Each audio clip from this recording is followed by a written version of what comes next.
I am the chairman of the Foundation Committee of Bideford Bridge Rotary Club, and today we're here at the Royal North Devon Golf Club, where we meet every week.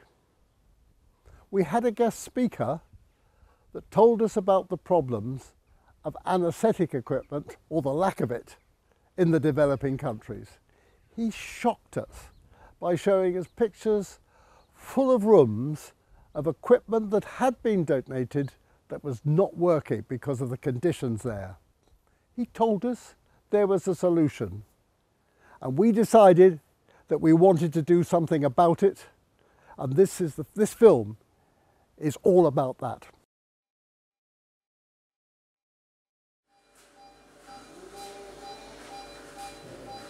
This is a routine operation at a hospital in Rwanda. The patient is a lucky young man. The hospital staff are using anaesthetic equipment which will work even if oxygen and electricity supplies fail, as often happens.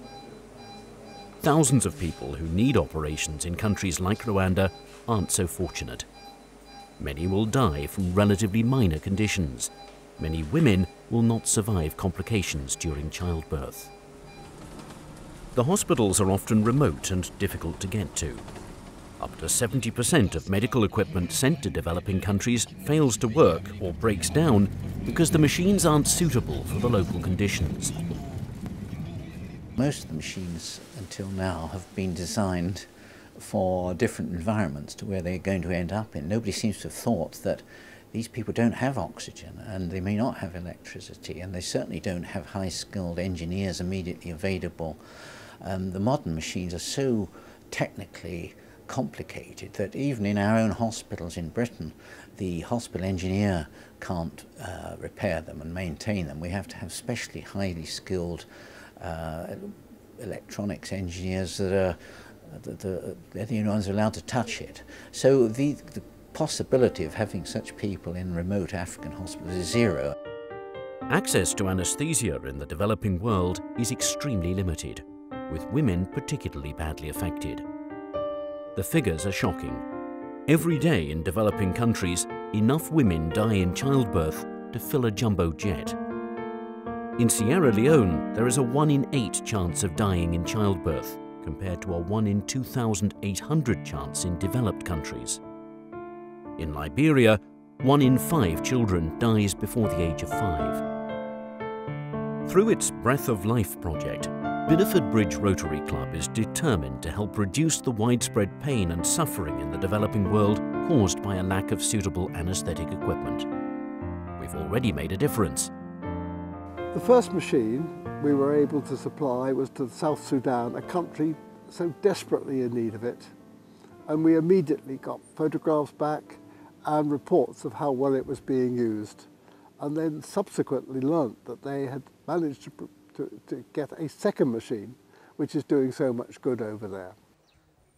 Bideford Bridge Rotary Club's second machine went to Rwanda, and to a hospital which needed it desperately.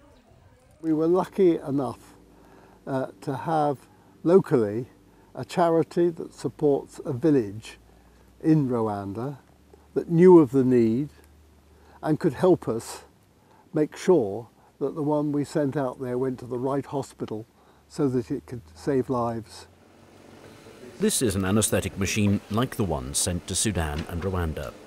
It's called the Gloucester, and it's manufactured in Britain. It's designed to work in challenging environments and is simple to use. This is our principal anaesthetic machine, the Gloucester, that is currently working in over 45 countries. We have a battery support on the back and a voltage stabiliser for the electrical conditions that we are likely to be operating in.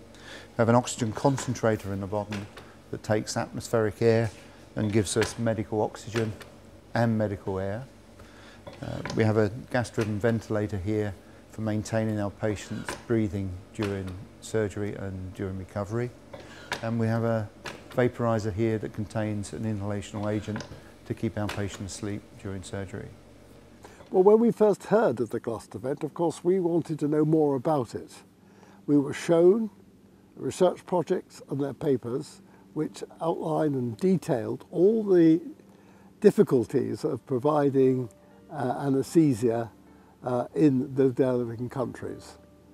And then we also saw one where the Gloucester vent had been checked out to meet all the requirements. We looked for others, didn't find any great details of other machines at that time.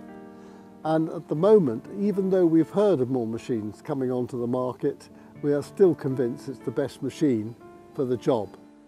Bideford Bridge Rotary Club is working hard to get support from other Rotary clubs, Rotary International, and other organisations and individuals to buy more Gloucester vent machines for hospitals that need them urgently. Doctors like these in Rwanda know what a difference they can make. It's an interesting machine and it helps us to work so efficiently. This really is special. Your association got to our hospital is an important instrument who will help us to improve the quality of service we give to our population. On the behalf of our population, on behalf of our personnel of this hospital, I tell you, thank you very much.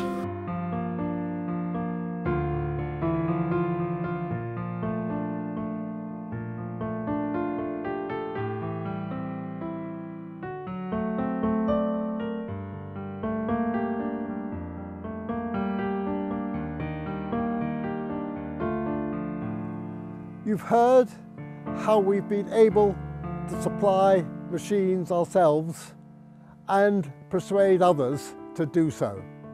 We're convinced that every week we're saving lives and helping to reduce suffering. We'd like you to do the same, please. If you are interested in a project that will deliver machines to the developing world, we'd like to do everything we can to help you, and we would ask you to get in touch so that we can give you information and ideas from our experience. Thank you.